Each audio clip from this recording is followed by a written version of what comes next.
मला असं वाटतं सत्तार साहेबांनी सांगितल्याच्या नंतर मला काही भाषण करायची गरज नाही आहे. फक्त मी एकदा आपल्याला घोषणा देतो, तर पाहू द्या तुमच्या चेहऱ्यावर निवडणूक आली की नाही आली अजून.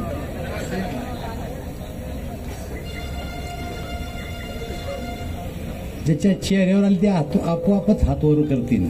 दोन्ही करायची एक नाही. मी बोललो नाही अजून. आपकी बार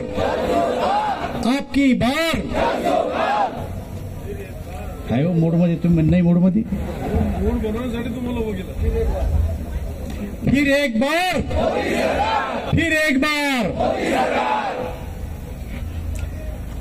मित्र, इथं उमेदवार मी नाही आहे. उमेदवार आपल्या देशाचे प्रधानमंत्री नरेंद्र मोदी आहे. इथंच नाही तर 543 ठिकाणी नरेंद्रभाई मोदी उमेदवार आहेत. आणि म्हणून आम्ही 13 तारखेला लोकसभेची जी निवडणूक आहे त्या निवडणुकीमध्ये पक्षांनी मला 6व्यांदा लोकसभेची उमेदवारी दिली. तेव्हा 13 तारखेला कमळ या निशाणीचं बटन दाबा, मला 6व्यांदा लोकसभेत पाठवा आणि या देशाचं प्रधानमंत्री 3ऱ्यांदा नरेंद्रभाई मोदी यांना करा, हे सांगण्यासाठी आम्ही या ठिकाणी आलो. कधी कधी काँग्रेसचे लोक गावात बसल्यावर आपल्याला विचारतात का प्रधानमंत्री नरेंद्र मोदी. तर आपल्या भाजपच्या, सेनेच्या, राष्ट्रवादीच्या आणि सगळ्याच आपल्या एनडीएच्या पदाधिकाऱ्याला माहीत असलं पाहिजे की 2014च्या अगोदर आणि 2014च्या नंतर आपल्या देशात, आपल्या राज्यात, आपल्या तालुक्यात आणि आपल्या गावात आणि आपल्या जीवनात, वैयक्तिक दैनंदिन जीवनात काही बदल झालाय का, याची तुलना त्यांना करायला सांगा. ते करू शकणार नाही. आणि त्याच्यामुळं कार्यकर्त्याला या बळावरच आपलं बूथ हे मजबूत करता येईल. कारण ही लोकसभेची निवडणूक आहे. या लोकसभेच्या निवडणुकीमध्ये या देशाच्या प्रधानमंत्र्यांनी आम्हाला एक मंत्र दिला आहे. अरे मी वाढवतो, तू कोण वाढवतो रे. आम्हाला एक मंत्र दिला आहे, तो आहे मेरा बूथ. सगळे म्हणा एकदा, मेरा बूथ. मागचे बोलत नाही, सावलीत बसले. मेरा बूथ. एवढ्यावरची निवडणूक आहे. पहा, भाषणं होत राहतील. आपलं बूथ सांभाळा. समजा राजूरच्या कार्यकर्ते त्यांना म्हणलं आपलं बूथ सांभाळा, तर त्यांनी आपलंच बूथ सांभाळायचं. खामखेडला काय चाललं विचारायचं नाही. चांदईला काय चाललं विचारायचं नाही. आपल्या कार्यकर्त्यांना आपलं बूथ सांभाळायचं. आपण लोकसभा जिंकलो असं समजून चालायचं. तुम्हाला अब्दुल सत्तार साहेबांना सांगितली गोष्ट एक लक्षात ठेवा की ही निवडणूक आपण विकासाच्या मुद्द्यावर लढतोय. आम्ही साऱ्या सभेत 1 महिन्यापासून प्रचार करतोय. माझा दुसरा राऊंड संपलाय. माझं काँग्रेसवाल्याला चॅलेंज आहे की तुम्हाला जर का माझ्या विरोधात मतदान पाहिजे असेल तर तुम्हीच एक स्टेज बनवा. तुमच्या उमेदवाराला बोलवा किंवा तुमच्या कोणीही काँग्रेसच्या नेत्याला, राष्ट्रवादीच्या नेत्याला बोलवा आणि मला बोलवा. जर विकासामध्ये तुम्ही कमी पडले तर त्या स्टेजवर कान धरून बशा मारा. जर विकासात मी कमी पडलो तर मी मारीन. त्याच्यापेक्षा काय सूक्ष्म पेटी कशाला पाहिजे निवडणुकीला. पेटी कशाला पाहिजे. आधीच तुमचा ईव्हीएम वर भरोसा नाही म्हणते. होऊन जाऊ उघडं. मी गेले 1 महिन्यापासून हे चॅलेंज करतो, अजून कोणी काँग्रेसवाला आला नाही. आणि त्याच्यामुळं आता मतं आपल्याला पडत नाही. म्हणून मी फक्त 2 गोष्टी सांगून माझं भाषण संपवणार आहे. कारण तुम्ही सगळं ऐकता रोज माझं. तुम्ही सगळेच्या गावात जाऊन आलो मी एकदा. लोक कन्व्हिन्स होत नाही त्याच्यानं. कन्फ्यूज करायचं काम करू राहिले. त्यांच्या लक्षात आलं की लोक ऐकत नाही. ऐकत नसल तर गोंधळात टाकण्याचा प्रचार सुरू झाला. आता काय सांगतात की जर भारतीय जनता पार्टी निवडून आली, 400 खासदार निवडून आले, तर बाबासाहेबांना लिहिलेली घटना हे बदलून टाकणार आहे. तुम्ही गावात जा, दलितांमध्ये जा, बसा आणि सांगा त्यांना की आम्ही बाबासाहेबांची घटना बदलणार आहे. आमचं चॅलेंज आहे काँग्रेसला. भाजपनं फक्त 10 वर्ष राज्य केले आता, आणि मधले 6 वर्ष, 75 वर्षात 16 वर्ष फक्त भाजप होतं.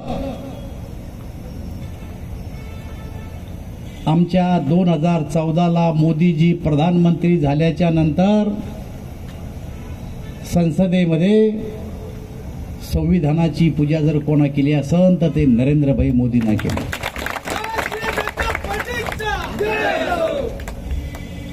संविधानावर चर्चा पार्लमेंट जर कोणाकडून आणली असेल तर ती नरेंद्रभाई मोदींना आणले. मला सांगा, तुम्हाला बाबासाहेबाबद्दल कनवळा आहे ना? बाबासाहेबबद्दल कनवळा आहे ना? का तुमच्या काळामध्ये संविधानाची पूजा नाही केली? का तुमच्या काळामध्ये संविधानावर तुम्ही पार्लमेंटमध्ये चर्चा नाही केली? आणि आमच्यावर आरोप करता की आम्ही संविधान बदलणार आहे. स्टेज बनवायचं सांगितलं मी तुम्हाला, त्या स्टेजवर बोलू आपण. या काँग्रेसनं संविधानामध्ये 80 वेळेस बदल केला. 80 वेळेस. अरे ज्यांनी 80 वेळेस बदल केला ते आम्हाला म्हणतात की आम्ही संविधानामध्ये बदल करणार आहे. आणि जर बदल जो कोणी येईल मायचा लाल, तो आमदार होईल का? तो खासदार होईल का? तो मंत्री होईल का? तो राष्ट्रपती होईल का?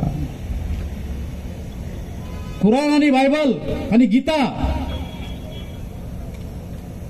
जेवढे आम्हाला पवित्र आहेत तेवढंच आम्हाला कुराण पवित्र. ही गोष्ट लक्षात घ्या. संविधान आम्हाला पवित्र आहे तेवढंच. बाबासाहेबांची मतं पाहिजे म्हणून बाबासाहेबाचं नाव घेता.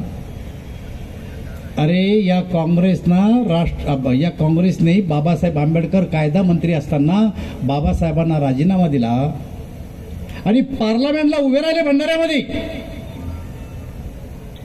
पार्लमेंटला ज्यांनी संविधान लिहिलं ते. पोटनिवडणूक या देशाची परंपरा आहे. पोटनिवडणुकीमध्ये या देशाचा प्रधानमंत्री हा कधीच प्रचारला गेलेला नाही. पण बाबासाहेबाचा पराभव करण्यासाठी पंडित जवाहरलाल नेहरू भंडाऱ्याला गेले आणि बाबासाहेबाचा पराभव केला. दुसरी निवडणूक आली, बाबासाहेब दादरमध्ये उभे राहिले मुंबईला. त्यांच्या पियाला तिकीट दिलं बाबासाहेबांच्या. आणि त्या ठिकाणी बाबासाहेबांचा पराभव केला. बाबासाहेबाबद्दल जर तुम्हाला एवढं प्रेम होतं तर तुम्ही बाबासाहेबाला 2 वेळेस लोकसभेमध्ये येण्यापासून का रोखलं? बाबासाहेबांना लिहिलेली घटना तुम्ही 80 वेळेस का बदलली? आणि बाबासाहेब जिवंत असताना किंवा बाबासाहेब गेल्याच्या नंतर जेव्हा तुमचं सरकार आलं तेव्हा बाबासाहेबाला तुम्ही भारतरत्न का दिला नाही? हा प्रश्न तुम्ही दलितांना आपल्या गावात विचारा. आता प्रश्न राहिला माझा ना अब्दुल सत्तार साहेबांचा. अब्दुल सत्तार साहेब, मैं तुम्हारा साला हूं यार, क्यों बार बार मेरे पे शक करते हो? साले पे शक कर सकते 1 बार 2 बार, छोड़ो ना. तुम भी जानते दुश्मनी कब रखना, मैं भी जानता दोस्ती कब करना. अपनी कोई दुश्मनी है क्या? सोडा सगळ्या गोष्टी. अब्दुल सत्तार साहेबांनी बसलो, मी त्यांना सांगितलं की दुनिया इकडच्या तिकडे होईल, आज आपल्याला दोन्ही पक्षांना सांगितलं की लोकसभेत आणि विधानसभेत, लोकसभेत सत्तार साहेब मला पाठिंबा देणार, विधानसभेत भारतीय जनता पार्टी त्यांच्या पाठीमागे उभा राहणार.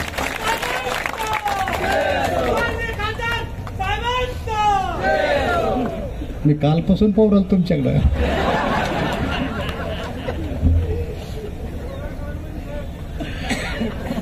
सारे इनको समजाओ. अरे होत असतं राजकारणात, कोण कोणासंग कुठे जात असतं, कधी जात सोडा यार. आपण तर शेजारी आहे, भोकरदनला पाणी पडत तर शिल्लोडे छत्रे घेऊन फिरते. हे खरं आहे का खोटं आहे मला सांगा.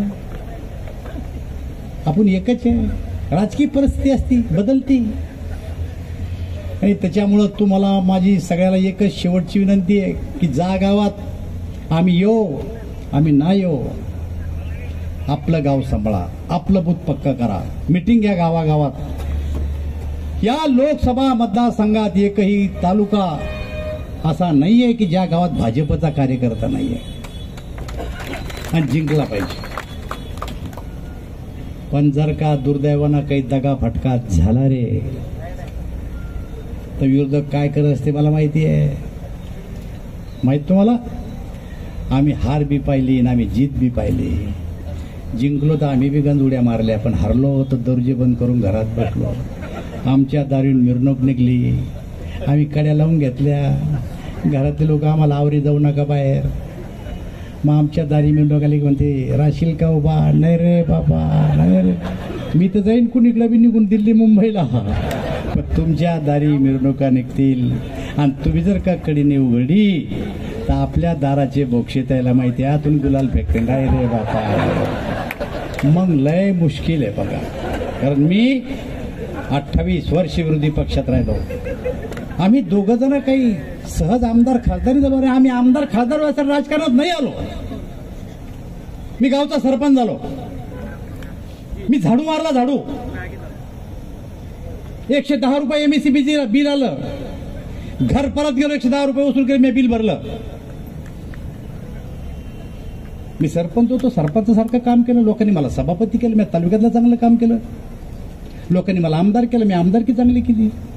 लोकांनी मला खासदार केलं, मी खासदारकी चांगली केली. पक्षाला वाटलं चांगला माणूस आहे, मला अध्यक्ष केलं पार्टीचं. लोकांना वाटलं याच्यापेक्षा चांगला माणूस आहे, मला मंत्री केलं मोदीजीनं. मी काय मंत्री व्हायसाठी राजकारणात आलो का? अरे काय दिवस होते यार. कोणी चहा पाहिजेत नव्हता आम्हाला, नमस्कार करत नव्हता आम्हाला. असा काळ होता आमचा. पण ही ताकद रावसाहेब दानवेची नाहीये, ही तुमच्या लोकांची ताकद आहे. एक रावसाहेब दानवे तयार करायला तुम्हाला 35 वर्ष लागले. मी 35 वर्ष आमदार खासदार आहे. मी या देशाचे आणि राज्याचे 35 अर्थसंकल्प पाहिले. पण मोदीजीचा या वर्षीचा अर्थसंकल्प 1 वर्षाचा नाहीये.